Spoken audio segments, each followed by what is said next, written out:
Assalamualaikum warahmatullahi wabarakatuh. Kepada Allah kita berserah diri. Semoga kita selalu dilindunginya dan diberi rahmat dan hidayah. Salawat dan salam kita aturkan kepada Nabi besar Muhammad Sallallahu Alaihi Wasallam yang sudah bersusah payah sampai akhir hayatnya menyebarkan wahyu Allah dengan tugas besar adalah menyempurnakan akhlak. Mudah-mudahan kita selalu mengingat diri kita atas kesempurnaan akhlak kita.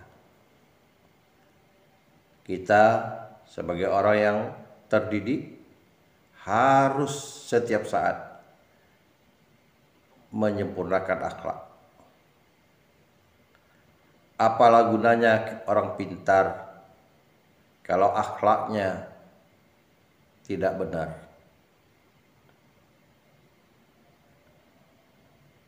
Saudara-saudara sekalian, para mahasiswa yang mengambil mata kuliah Sanggar Sastra,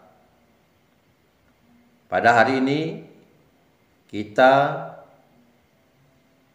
bertemu dengan model pembelajaran jarak jauh menggunakan media sosial YouTube. Saya berharap dengan sistem perubahan perkuliahan menggunakan media sosial ini tidak mengurangi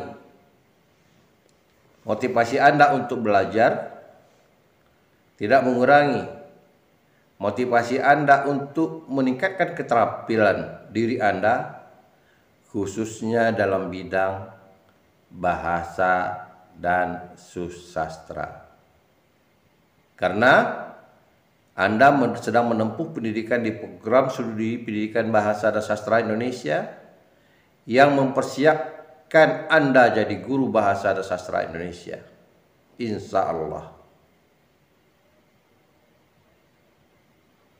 Tapi perlu diketahui pada Anda semua, untuk menjadi guru yang baik tidak hanya diharapkan menguasai ilmu pengetahuan dalam bidang bahasa dan sastra sesuai dengan disiplin ilmu yang Anda pilih, tapi juga harus terampil dalam bidang ilmu yang Anda pilih ini. Kalau Anda memiliki keterampilan, jika kelak Anda tidak mempunyai kesempatan menjadi guru, mungkin saja di bidang pekerjaan lainnya, dengan memiliki keterampilan Anda mampu membaca peluang-peluang yang ada pada saat ini dan akan terus sampai akan datang. Mahasiswa saya hormati, sebagian Anda mungkin sudah mengamati apa yang kita lakukan di program studi kontrak kuliah kita, seperti halnya senior-senior Anda yang terdahulu. yaitu orientasinya pada produk, menghasilkan produk, bukan pada ilmu pengetahuan. Oleh karena itu, sistem penilaian kita mengacu kepada produk mana yang Anda hasilkan. Berarti produk adalah sebetulnya yang menentukan keberhasilan Anda atau nilai yang layak Anda raih. Berbicara masalah sanggar sastra, sebetulnya di dalamnya sudah termasuk sanggar bahasa. Karena berbicara dengan tentang sastra tidak terlepas berbicara di bidang bahasa. Berarti sanggar sastra ini sudah termasuk di sana adalah sanggar bahasa. Saudara-saudara sekalian, mari kita pahami dulu apa itu sanggar. Sanggar itu sama dengan bengkel, wadah, tempat perbaikan, menyervis. Apa yang diperbaiki? Nah, kalau kita ke bengkel sepeda motor, maka yang kita perbaiki itu tentulah sepeda motor, tidak mungkin orangnya. Kalau kita ke sanggar kecantikan, yang kita perbaikan adalah bagaimana wajah kita menjadi cantik. Nah, begitu juga kalau kita belajar sanggar susastra, bagaimana kemampuan susastra kita semakin meningkat dari apa yang ada sekarang ini. Minimal untuk kebutuhan Anda kelak kalau jadi guru. Lebih jauh dari itu, bagaimana membangun keterampilan Anda supaya mampu kelak membaca peluang-peluang yang ada, khususnya yang menuntut keterampilan dalam bidang bahasa dan susastra. Oleh karena itulah kita memerlukan latihan-latihan yang mendalam dalam bidang susastra, dimulai dalam bidang kebahasaan. Saudara-saudara sekalian, mari kita berpikir kita baru belajar berbahasa dengan benar. Saya katakan dengan benar itu adalah bagaimana melafazkan komponen bahasa yang paling kecil, yaitu huruf.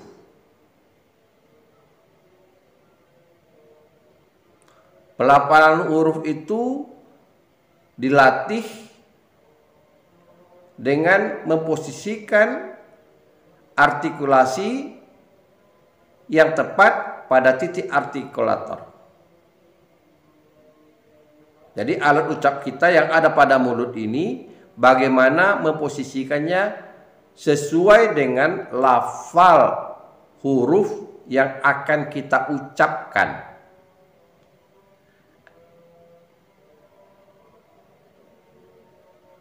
Oleh karena itulah setiap lapangan pekerjaan atau keterampilan yang berkaitan dengan bahasa seperti seni suara, teater, semuanya memulai dengan latihan vokal. Nah, latihan vokal ini yaitu menggerakkan alat ucap kita sesuai dengan tuntutan. Anda mungkin pernah menonton para pelatih vokal atau para dewan juri menunjukkan lafaz-lafaz atau ucapan-ucapan yang tidak tepat. Misalnya mengucapkan kata A dan O. Posisi mulut kita, I, E, yang benar. Nah, dari dasar itu mulai kita diajarkan dalam mata kuliah Sanggar Susastra. Kalau tidak kita mulai dari sana, maka akan tidak ada perubahan dalam kita berucap. Teknik-teknik lain misalnya teknik pernapasan. Teknik pernapasan dalam kita berbahasa. Nah, kebiasaan kita pernapasan lewat leher, mulut. Yang selalu dianjurkan oleh orang yang melatih vokal, pernapasan dari perut. Tentu Anda akan bertanyakan, apa perbedaannya?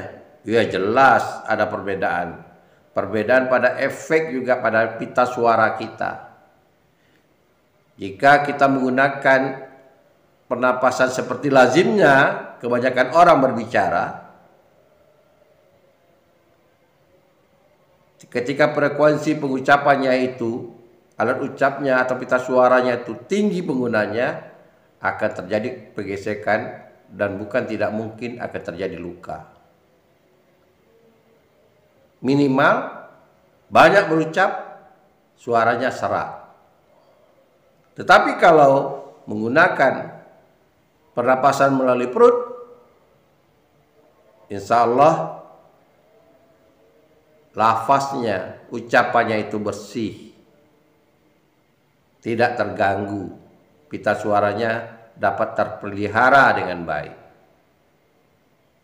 Itulah yang akan dilatih dalam mata kuliah Sanggar Susastra. Lebih jauh dari itu, biasanya orang berbicara itu dalam keadaan tidak sadar. Mereka selalu mengatakan, dia sadar kok. Padahal dia berbicara dalam keadaan tidak sadar. Kebetulan sekali otak kecilnya normal, jadi spontanitas dia berbicara. Dalam Sanggar Susastra ini dilatih bagaimana mengucapkan sesuatu dalam keadaan sadar.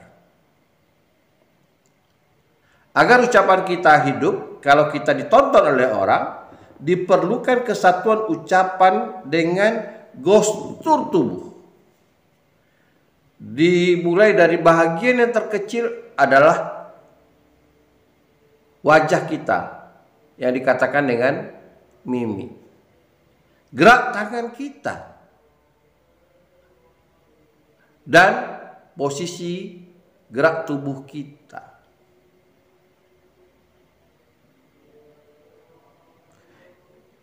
Gestur tubuh itu memperkuat cara kita berbahasa.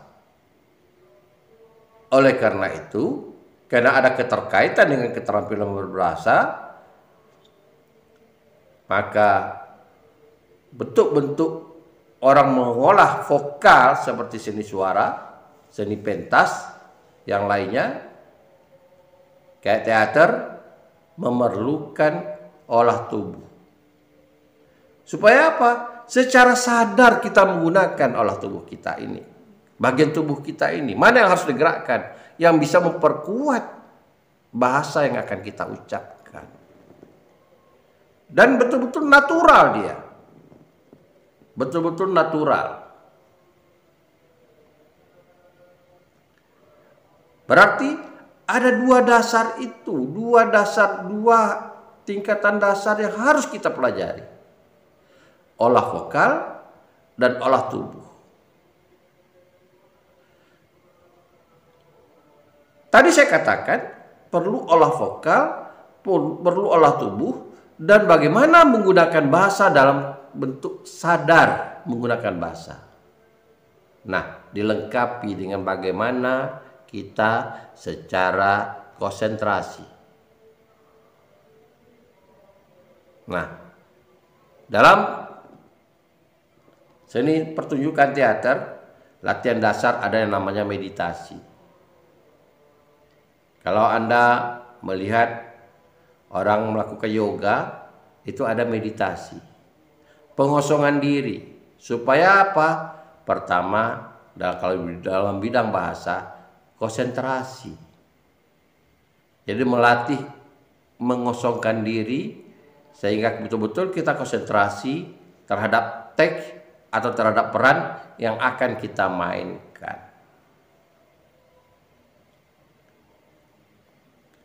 Itulah latihan dasar. Mungkin sebagian Anda mengatakan, wah susah-susah banget untuk hanya berlatih keterampilan bahasa. Tapi memang harus begitu. Kalau Anda ingin jadi guru, karena guru itu seni mengajar, seni berbahasa, seni bertutur. Anda jadi penceramah juga begitu. Berapa banyak penceramah yang kita dengar berkuar-kuar berceramah sementara umatnya tidak mendengar apa yang diceramahkannya. Dia tidak mampu mensugesti melalui intonasi bahasanya. Mudah saja kalau kita ingin melihat bagaimana orang terampil bahasa bisa mensugesti orang yang mendengar. Terjadi hubungan antara yang pemberi stimulus dan yang merespon. Apakah si pembicara yang pada kategorinya kita katakan posisinya sebagai stimulus, apakah muncul respon sehingga terjadi komunikasi? Harusnya begitu. Ketika stimulus itu muncul melalui bahasa, nah ada respon. Nah, jika ada benang merahnya antara dua ini, pemberi stimulus mampu mengendalikan mau diapakan yang mendengarkan. Mau diajak ketawa, mau diajak ke serius, mau diajak marah. Itulah keunggulan para singa-singa podium yang kita kenal seperti proklamator kita Soekarno. Bagaimana ia bisa memberikan semangat, Bung Tomo. Bagaimana bisa memberikan semangat. Memang dalam bidang bahasa ini dipengaruhi oleh dua bagian. Yang pertama melalui bakat. Ada orang yang dari lahir memang berbakat berbahasa. Rendra juga mengatakan begitu. Pemain teater yang bagus, aktor yang bagus, dia punya bakat. Nah, yang kedua punya bakat ditambah dengan latihan, ilmu pengetahuan, skill. Jadi bakatnya itu terarah. Ada kombinasi antara bakat dengan dilatih dengan keterampilan. Itu kata Rendra dalam bukunya Rendra Bermain Drama. Anda bisa baca buku itu. Buku ini buku yang terbaik. Sebagai promosi Anda, buku yang terbaik oleh Dewan Kesenian Jakarta tahun 80-an. Berikutnya adalah orang yang mempunyai bakat, mempunyai pendidikan, pengetahuan, dan bakat dan pengetahuan itu dilatih, dikembangkan terus. Tidak pernah puas mengembangkannya, dikejar terus, dievaluasi, dikejar terus. Kalau bakat tidak punya, kata Rendra, bisa dilatih. Ada orang yang pada mulanya tidak berminat, tidak berbakat, tapi karena melalui proses pendidikan, dia serius, akhirnya timbul minat. Nah, ini kecuali kalau sudah ada antipati pada diri. Sama juga mahasiswa yang belajar sanggar ini, kalau sudah ada antipati, lebih baik tidak mengambil mata kuliah. Karena kalau orang udah punya antipati, jiwanya, pikirannya sudah tertutup. Tidak mau menerima apapun instruksinya, tidak akan dilakukan. Nah, itu yang harus dihindari. Sebenarnya pada tingkat itu orang itu sudah mati. Hanya ada jasad bernyawa yang berjalan. Karena jiwanya sudah mati, khususnya dalam bidang sanggar, bahasa, dan sastra.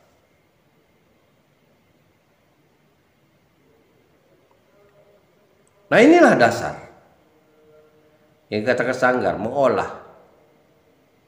mengolah. Sehingga yang dikeluarkan bahasanya ada seninya, kesatuan antara lafaz dengan gerak.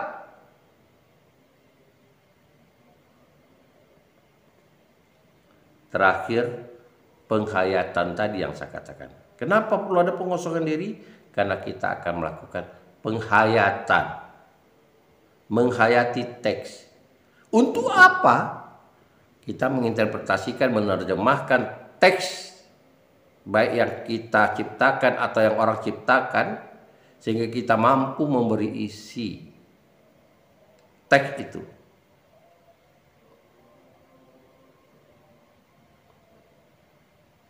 Memberi roh terhadap teks itu, sehingga dia mempunyai kekuatan.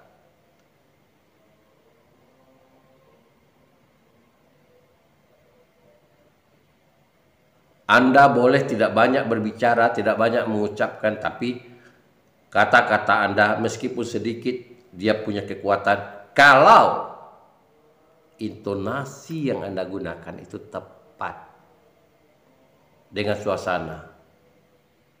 Padahal Anda tahu, dalam ilmu bahasa, intonasi itu hanya ada 3. Dinamik, tempo, dan nada. Tapi pernah enggak kita secara sadar, kapan kita menggunakan dinamik, tempo, dan nada? Nah, di sanggar inilah kita berlatih.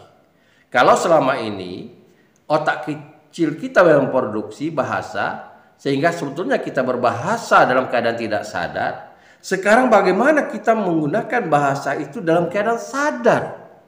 Dirancanakan oleh otak kecil kita ini. Bahkan sekian detik pikiran kita bisa menilai efek dari ucapan yang kita keluarkan.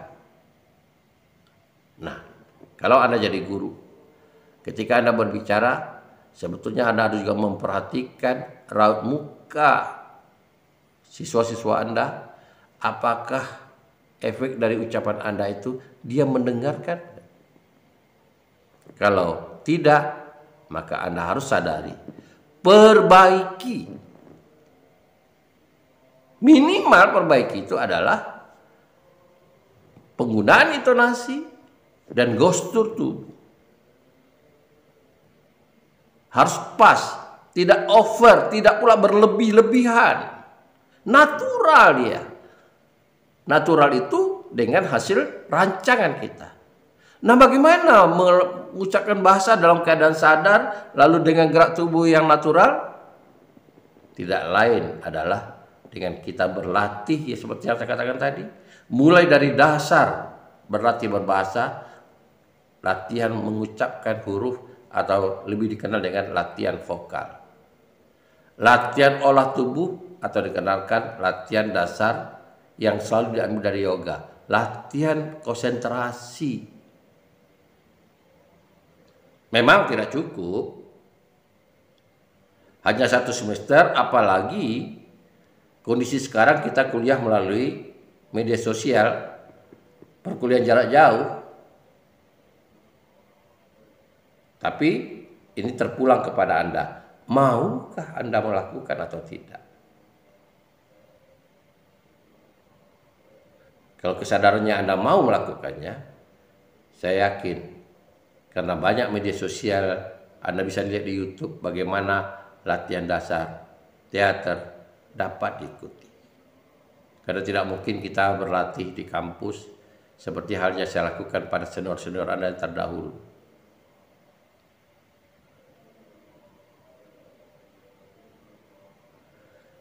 Saudara-saudara sekalian, untuk apa ini? Kita latih semua keterampilan bahasa. Ya jelas, untuk kehidupan kita, untuk kepentingan pribadi kita. Bagaimana kita berkomunikasi dengan benar, dengan punya skill. Anda tahu, keterampilan berbahasa itu ada 4 bagian.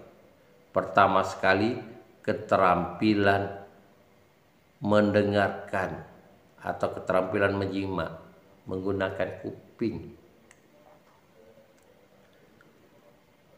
Jika kita mau melatih keterampilan mendengarkan atau menyimak, apakah tidak perlu kita konsentrasi? Perlu. Karena itulah saya katakan tadi, perlu ada latihan konsentrasi. Sehingga gangguan-gangguan dari luar yang mengganggu pendengaran kita dapat kita pilah. Bagaimana latihannya? Itu dia, meditasi.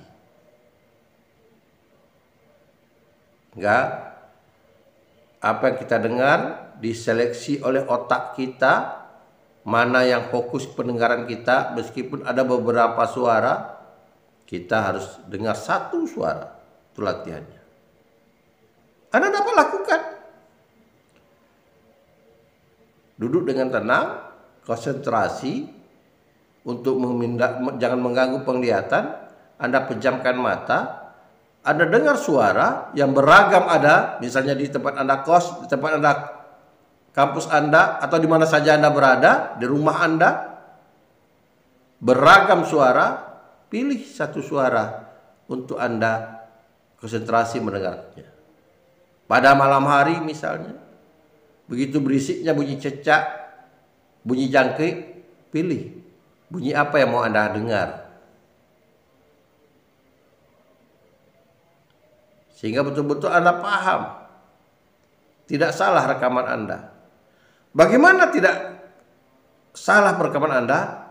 Tentu tesnya dengan memproduksi melalui mulut.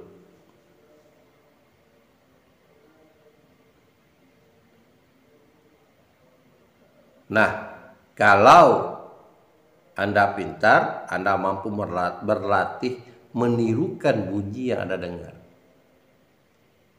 Tidak mungkin orang bisa menirukan ucapan atau bunyi yang didengarnya kalau pendengarannya rusak.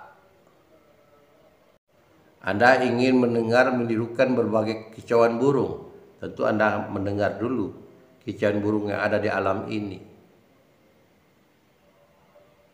Burung balam, burung pipit, burung murai, burung gagak, dan berbagai jenis burung.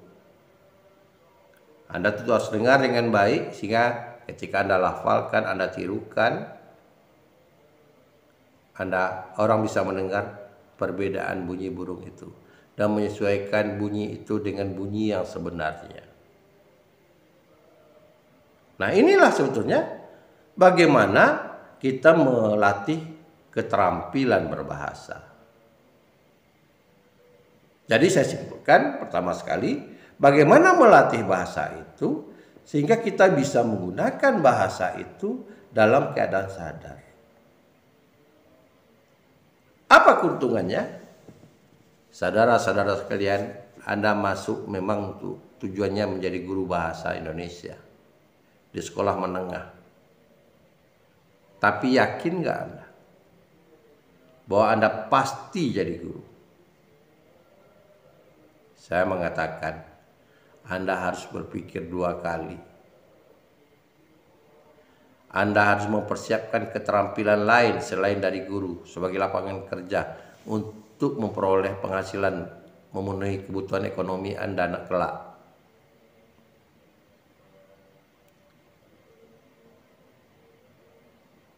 Apa sebabnya?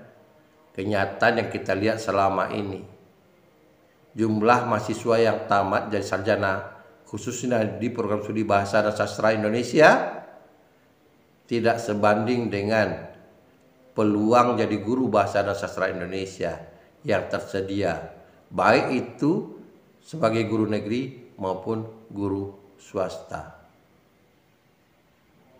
Oleh karena itu jangan heran Anda kalau Anda menjumpai kakak senior Anda yang sudah lama lulus lalu masih menganggur. Kenapa? Saya boleh katakan karena kebodohannya, di samping juga karena rezekinya.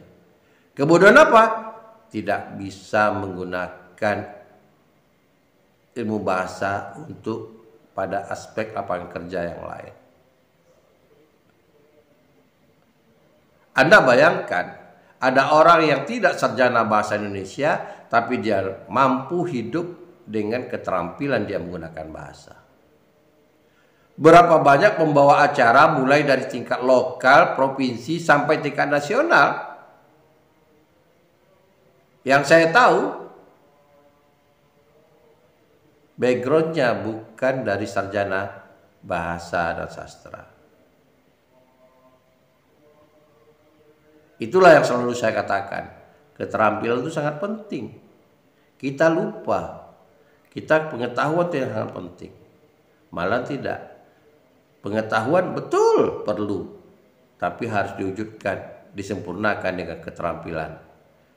Di Sanggar Sastra inilah kita memoles, menyadarkan Anda bagaimana Anda meningkatkan keterampilan berbahasa. Sehingga Anda terpikir kelak, kalau saya tidak jadi guru, saya bisa jadi penyiar radio. Kalau saya tidak jadi guru, saya bisa jadi pembawa acara. Kalau tidak kita jadi guru, saya bisa jadi stand up comedy. Kalau tidak bisa jadi guru, saya bisa jadi pemain teater, bahkan meningkat jadi pemain film. Kalau saya tidak bisa jadi guru, saya bisa jadi YouTuber. Bagaimana jadi YouTuber yang terbaik sehingga orang menarik memperhatikan channel-channel Anda. Saya ingin Anda paham dengan apa yang saya katakan. Pak, apa mungkin peribahasa mengatakan Allah bisa karena biasa? Mulai dari sekarang dibiasakan mengasah keterampilan itu. Belajar, lihat orang, alam terkembang jadi guru. Jadi guru Anda yang terbanyak itu adalah di luar dari kampus, selain dari saya. Jadi Anda lihat kenapa orang bisa jadi figur yang menarik, politikus. Kita punya alumni kita yang masuk ke politikus,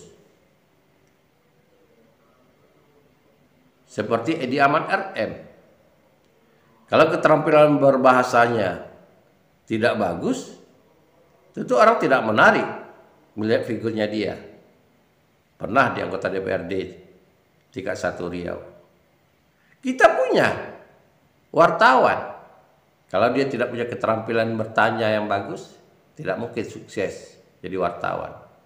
Berapa banyak alumni kita yang berkecimpung di bidang jurnalistik. Kita punya alumni kita yang bekerja atau menekuni profesi sebagai sastrawan. Nah, oleh karena itulah sekali lagi saya katakan pada Anda, perlu dasarnya dulu. Anda sudah mempelajari mulai dari semester 1 sampai semester 4. Anda mempelajari keterampilan atau ilmu tentang bidang bahasa dan sastra. Kalau di bidang sastra mulai dari teori, sejarah, apresiasi, kritik, rasanya punya modal. Sekarang tinggal bagaimana menyempurnakan dengan keterampilan bahasa. Anda ingin jadi kritikus, latih diri Anda sebagai penulis yang baik. Tentulah itu dituntut keterampilan menulis. Pak, terlalu berat. Anda mungkin mampu membuat pantun.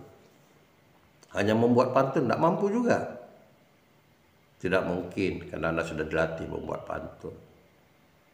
Anda bayangkan betapa banyak lagu-lagu Melayu yang menggunakan pantun. Kenapa tidak Anda coba menciptakan lagu-lagu yang menggunakan pantun? Lalu keluhan Anda berikutnya mungkin, Pak, saya bukan orang seni yang mengerti tentang musik. Anda bisa berkolaborasi. Banyak penulis-penulis lagu di Indonesia yang tidak mampu mengaransemen. Bahkan yang dia pandai menggunakan alat musik saja masih memerlukan orang lain untuk mengaransemen. Pernah tidak Anda tahu seorang penyair yang namanya Taufik Ismail berkolaborasi dengan grup band Bimbo?